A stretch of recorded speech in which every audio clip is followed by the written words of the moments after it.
করে সিজদায় লুটিয়ে পড়ে চোখের পানি ছেড়ে আল্লাহরে পাপের স্বীকৃতি দেন। আল্লাহ, এমন কোন জুলুম নাই, গুনাহ নাই আমি করি নাই, সগীরা কবিরা, জেনে না জেনে, ইচ্ছায় অনিচ্ছায়, শিরকি বেদাতি সব গুনাহ করেছি।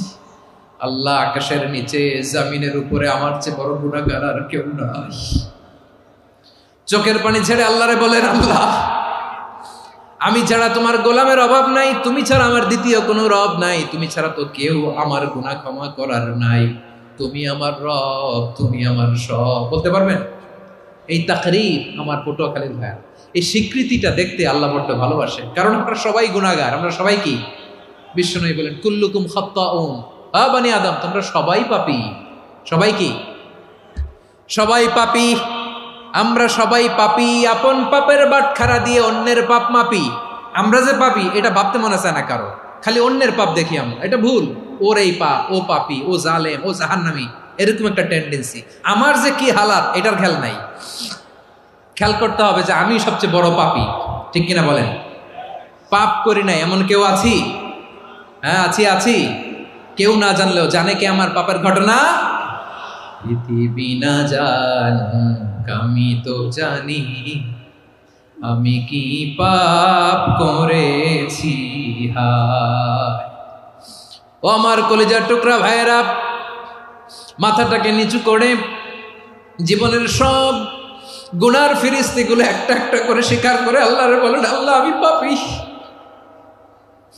আল্লাহ, আমার চেয়ে বড় পাপী এই দুনিয়াতে কেউ নাই। আকাশের নিচে জমিনের উপরে আমার চেয়ে বড় পাপী কেউ নাই। একটা একটা করে আল্লাহ স্বীকার করি আমি পাপী। সব পাপের স্বীকৃতি দিলাম। পৃথিবী না জানুক আমি তো জানি, আমি কি পাপ করেছি। হায় আমার পাপের করলে বিচার, বাঁচার আমার নাই উপায়। দয়াময় তুমি মাফ করো আমায়, মাফ করো আমায়। আল্লাহ তাআলা যদি দয়া করে আমাদেরকে মাফ না করে, আমাদের বাঁচার কোনো উপায় নাই। আপনি কি ভেবেছেন আপনার নামাজ দিয়ে আপনি জান্নাতে যাবেন? আপনি তাহাজ্জুদ গুজার, সেজদা দিতে দিতে কপালে দাগ ফেলেছেন, এটা আপনারা জান্নাতে নেবে না। আপনি এলাকার সবচেয়ে বড় হাতেম তাই, দানশীল, এই দানের ভরসায় বসে আছেন, কশিন কালো না। আমাদের নামাজ, আমাদের রোজা, আমাদের ইবাদত, এগুলোকে মিজানের পাল্লায় উঠালে কোনো ওজনই হবে না। তবে আমাদের একটা কৌশল জানা আছে, আমরা আল্লাহর রহমতের ভিখারি। আমরা সেদিন আগেই গুনার স্বীকৃতি দিয়ে দেব। আমরা বলবো, আল্লাহ, তুমি প্রশ্ন করার আগে তোমার একটা কথা বলি, আমারে কিছু জিজ্ঞেস করো না, আমি সব করেছি। এমন কোন পাপ নাই যে পাপ আমারে দিয়ে হয় নাই। তোমার রহমত দিয়ে তুমি জান্নাতে পাঠাবা, তোমার দয়ায় জান্নাতে যেতে চাই, আমল দিয়ে না। পারবেন বলতে? কিয়ামতের দিন আমরা বলবো, আল্লাহ, আমার আমল দিয়ে জান্নাত চাই না, আমি তোমার দয়া দিয়ে জান্নাত চাই। তোমার দয়া ছাড়া আমার কোনো উপায় নাই। কারণ আল্লাহ যদি বিচার করে, বাঁচার কারো উপায় নাই। আল্লাহ যদি বলে ফেলেন তুই এটা করলি কেন, ওখানে গেলি কেন, কোরআনে 1000 বার নিষেধ করলাম তারপরেও এই পাপে জড়ালি কেন, এরকম প্রশ্ন ছুড়ে দিলে আমার উত্তর আছে? বাঁচার কোনো উপায় আছে? রোজ হাসরে হে আল্লাহ আমার করুণা বিচার, আল্লাহ করুণা বিচার। বিচার চাহি না তব দয়া চাই, এ গুনাহগার, আল্লাহ করুণা বিচার। আপনার আমল দিয়ে জান্নাতে যাবেন? কি দিয়ে যাবেন? আল্লাহর দয়া দিয়ে। আল্লাহর রহম আর দয়া ছাড়া কেউ জান্নাতের চেহারাও দেখতে পাবে না। চাইবো একজন সত্তার কাছে, আওয়াজ করে বলুন তিনি কে? একজন সত্তার কাছে চাইবে, বিশ্বনবী ওনার চাচাতো ভাই আব্দুল্লাহ ইবনে আব্বাস রাদিয়াল্লাহু তাআলা আনহুকে বললেন, ইয়া আব্দুল্লাহ ইবনে আব্বাস, হে আব্দুল্লাহ ইবনে আব্বাস, ইযা সাআলতা ফাসআলিল্লাহ, যখন চাইবে আল্লাহর কাছে যাও। ও আব্দুল্লাহ, যখন চাইবা আল্লাহর কাছে চাও। ওয়া ইযা ইসতাআনতা ফাসতাইন বিল্লাহ, যখন সাহায্য চাইবা আল্লাহর কাছে ফরিয়াদ করো। জেনে রেখো ও আব্দুল্লাহ, ওয়া'লাম আন্নাল উম্মাতা লাউ ইজতামাআত আলা আন ইয়ানফাউকা বিশাইইন লাম ইয়ানফাউকা ইল্লা বিশাইইন ক্বাদ কাতাবাহু আল্লাহু লাক। ও আব্দুল্লাহ, জেনে রেখো, মনে রেখো, গোটা বিশ্বের সবাই মিলে যদি তোমার উপকার করতে চায় ততটুকুই তারা করতে পারবে যতটুকু আল্লাহ তোমার নসিবে সেটা লিখে রেখেছে। ঠিক কিনা বলেন? আর যদি গোটা বিশ্বের সবাই মিলে তোমার বিরুদ্ধে কনস্পাইরেসি করে, ষড়যন্ত্র করে, গোটা বিশ্বের সবাই মিলেও যদি তোমার ক্ষতি করতে চায় ততটুকুই শুধু পারবে যেটা আল্লাহ তোমার জন্য বরাদ্দ রেখেছে। যতটুকু আল্লাহ তাআলা তোমার জন্য বরাদ্দ রেখেছে অতটুকুই ক্ষতি করতে পারবে, আর এক চুল বেশিও করতে পারবে না, কমও করতে পারবে না। চিল্লায় বলেন ঠিক কিনা? এজন্য আমরা চাইবো কার কাছে? সবাই বলেন নাই, আওয়াজ করে বলেন কার কাছে? সব সময় আমরা আল্লাহর কাছে চাইবো, বিপদে আপদে, সুখে দুঃখে, সচ্ছল অবস্থায় অসচ্ছল অবস্থায়, পরাজয়ের সময় বিজয়ের সময়, সব সময় আমরা ভরসা রাখবো কার উপর? সবাই বলুন। একদল লোক আছে যারা বিপদে পড়লে আল্লাহরে ডাকে, আছে না নাই? পটুয়াখালীতে মাশাআল্লাহ নাই। বিপদ আসলে আল্লাহরে ডাকে, বিপদ নাই আল্লাহও নাই। বিপদে পড়লে নামাজ পড়ে, বিপদও নাই নামাজও নাই। বিপদে পড়লে জিকির করে, বিপদ যখন চলে যায় ওদের জিকিরও বন্ধ হয়ে যায়। এরকম আছে না নাই? কিছু লোক দেখবেন পরীক্ষা আসলে নামাজ পড়ে, আছে আছে। জেনজি আওয়াজ করো, এরকম আছে? এই কমন পড়ে গেছে, কমন পড়ছে। দেখবেন পরীক্ষার সময় নামাজ পড়ে, পরীক্ষাও নাই নামাজও আছে। এরকম কিছু লোক আছে অসুস্থ হলে আল্লাহরে বড্ড ভালোবাসে, আল্লাহরে খুব ডাকে। অসুস্থ হইলে অসুস্থতাও নাই, আল্লাহ স্মরণও নাই। দেখবেন কিছু লোক নির্বাচন আসলে খুব আল্লাহওয়ালা হয়ে যায়, তখন দেখবেন মাথার মধ্যে হেজাব লাগায়, পাঞ্জাবি লাগায়, আল্লাহওয়ালা হয়ে যায়। নির্বাচনও নাই, এরপরে আল্লাহর কথাও নাই। আছে না নাই? না, এরকম হওয়া যাবে না। সব সময় আমরা আল্লাহরে ডাকবো, বিপদে আপদে সব সময় ভরসা রাখবো আমরা একজনের উপর। আওয়াজ করে বলেন তিনি কে? এ কথায় আল্লাহ তাআলা আমাদের চোখে আঙ্গুল দিয়ে জানিয়ে দিলেন, ফাইদা রাকিবু ফিল ফুলকি দা'আউল্লাহা মুখলিসিনা লাহুদ্দিন ফালাম্মা নাজ্জাহুম ইলাল বাররি ইযা হুম ইউশরিকুন। আল্লাহ বলে একদল লোক আছে, তারা যখন নৌযানে চড়ে, জলযানে চড়ে, সাগরের মধ্যে যখন জাহাজে চড়ে, লঞ্চে চড়ে, তারা যখন তুফানের সম্মুখীন হয় তখন তারা আল্লাহরে বড্ড বেশি ডাকে, একান্ত ভাবে ডাকে, বিশুদ্ধ চিত্তে ডাকে। আবার তুফান থেকে তাদেরকে সেফ জোনে নিয়ে, নিরাপদ জোনে নিয়ে যখন বন্দরে আমি আল্লাহ তাদেরকে ভিড়িয়ে দেই, ওই লোকগুলো আবার আমি আল্লাহর সাথে শিরিক করে। এরকম আছে না নাই?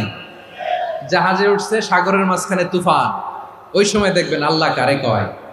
এই কথা তো আপনাদেরকে বোঝানো সহজ, আপনারা তো নদীর দেশের মানুষ।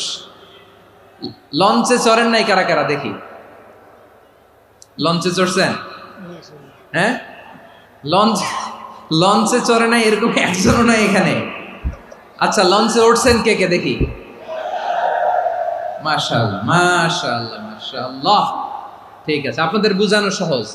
আচ্ছা, লঞ্চে উঠে তুফানের সম্মুখীন হয়েছেন, জলোচ্ছ্বাস, সবাই? মাশাআল্লাহ। তো এই ওয়াজ তো আপনাদের মুখস্থ, ঠিক কিনা বলেন? আমার বলার দরকার নাই, বলেন।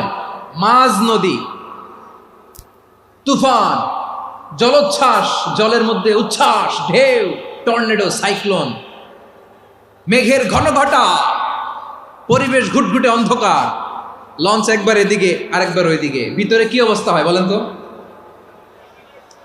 হ্যাঁ, তখন মুসলিমও আল্লাহর ডাকে, হিন্দু আল্লাহর ডাকে, ঠিক কিনা বলেন? আস্তিক আল্লাহর ডাকে, নাস্তিক আল্লাহর ডাকে, ঠিক কিনা? লঞ্চের ভেতর, স্টিমারের ভেতর কান্নারে রোল পড়ে যায়, চিৎকারের রোল পড়ে যায়, সবার মুখ দিয়ে শুধু একটা আওয়াজ, লা ইলাহা লা ইলাহা লা ইলাহা সুবহানাল্লাহ আলহামদুলিল্লাহ লা ইলাহা। আল্লাহ নামের জিকির করবে যারা, আল্লাহর কাছে প্রিয় তারা, আল্লাহর কাছে প্রিয় যারা, জান্নাতে প্রবেশ করবে তারা, জোরে লা ইলাহা লা ইলাহা ইল্লাল্লাহ লা ইলাহা ইল্লাল্লাহ মুহাম্মাদুর রাসূলুল্লাহ সাল্লাল্লাহু আলাইহি ওয়াসাল্লাম। আমার প্রিয় পটুয়াখালীবাসী, তাহলে লঞ্চের ভেতরে যখন আমরা তুফানের মধ্যে পড়ি, তখন সবাই মিলে আমরা একটা নামের জিকির করি। নামটা কার? মুসলমানেরাও ডাকে, হিন্দুরাও ডাকে, আস্তিকও ডাকে, নাস্তিকও ডাকে, সবাই ডাকে একজনকে। তিনি কে? আবার দেখবেন ওই আল্লাহ তুফানের পরে, ঝড়ের পরে ওই লঞ্চটাকে যখন সদর ঘাটে ফিরিয়ে দেয়, আবার আমরা নাফরমানি শুরু করে দেই। সে কোথায় আল্লাহ বললেন, ফাইদা রাকিবু ফিল ফুলকি দা'আউল্লাহ মুখলিসিনা লাহুদ্দিন ফালাম্মা নাজ্জাহুম ইলাল বাররি ইযা হুম ইউশরিকুন। সাগরে যখন তুফানে পড়ে আমি আল্লাহর ডাকে, আবার আমি আল্লাহ যখন বাঁচিয়ে দেই, আবার আমি আল্লাহর সাথে শিরিক শুরু করে। আমরা কি এরকম হতে চাই নাকি? এরকম করবেন? হ্যাঁ না, আমরা তুফানে পড়লেও আল্লাহরে ডাকি, আবার বাঁচায় দেওয়ার পরেও ডাকি কারে? আল্লাহকেই ডাকি। বিমানের মধ্যে মাঝে মাঝে দেখবেন যে এয়ার টার্বুলেন্স হয়, জানেন? এয়ার টার্বুলেন্স জানেন তো? মাঝে মাঝে বিমানটা বাউন্সিং করে, বাম্পি, ভেরি বাম্পি ওয়েদার। শোনেন নাই? 40,000 ফিট উপরে যখন থাকে, তখন পাইলট মাঝে মাঝে বলে, dear passengers, ladies and gentleman, right now we are flying 40,000 feet above the ground and we are passing very heavy air turbulence right now. Please fasten your seat belt. দেখবেন মাঝে মাঝে বলে যে, ভদ্র মহিলা, ভদ্র মহোদয়গণ, আমরা 40,000 ফিট উপর দিয়ে যাচ্ছি আর এয়ার টার্বুলেন্স ফেস করছি, মেহেরবানি করে আল্লাহর হস্তে সিট বেল্ট বাঁধুন। তখন বিমানটা এরকম বাউন্সিং করে, শেকিং করে। আপনারা মুখোমুখি হয়েছেন? ইদানিং এই এয়ার টার্বুলেন্স বেড়ে গিয়েছে।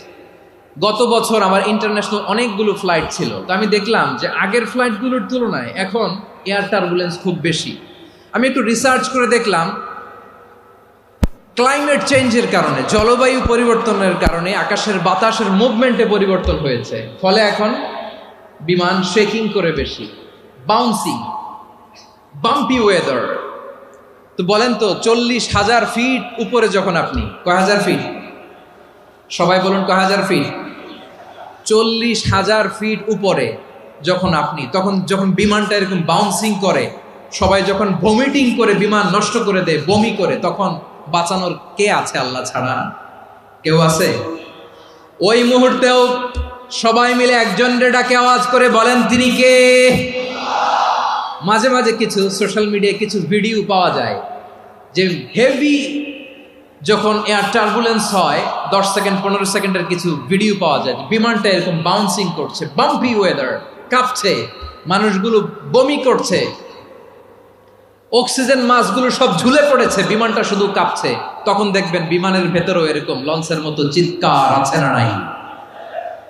বিমানের ভেতরেও তখন চিৎকার। গত বছর হিথ্রো এয়ারপোর্ট থেকে সিঙ্গাপুর এয়ারলাইন্সের একটা ফ্লাইট, হিথ্রো টু চাঙ্গি, একটা ফ্লাইটে এমন বেশি এয়ার টার্বুলেন্সের শিকার হয়েছিল ওই এয়ারক্রাফটটা, 33 জন যাত্রী সেখানে আহত হয়েছে, একজন যাত্রী নিহত হয়েছে। কেবিন ক্রুজ, এয়ার হোস্টেস যারা আছে, একজনের নাক ফেটে, চোখ ফেটে, কপাল ফেটে, ব্লিডিং হয়ে শয়লা। প্রিয় ভাইয়েরা, 40,000 ফিট উপরে বিমানটা যখন কাঁপবে, তখন আমাদেরকে আল্লাহ ছাড়া আর কেউ বাঁচানোর আছে? এত আস্তে বললে হবে? ওই কঠিন মুহূর্তে আমার বাবা আমারে বাঁচাতে পারে, আমার বন্ধু আমারে বাঁচাতে পারে। এই গ্রাউন্ডে, জমিনের বুকে আমার প্রোটোকল, আমার ক্ষমতা, আমার দাম্ভিকতা কোনো কিছু আমারে বাঁচাতে পারে?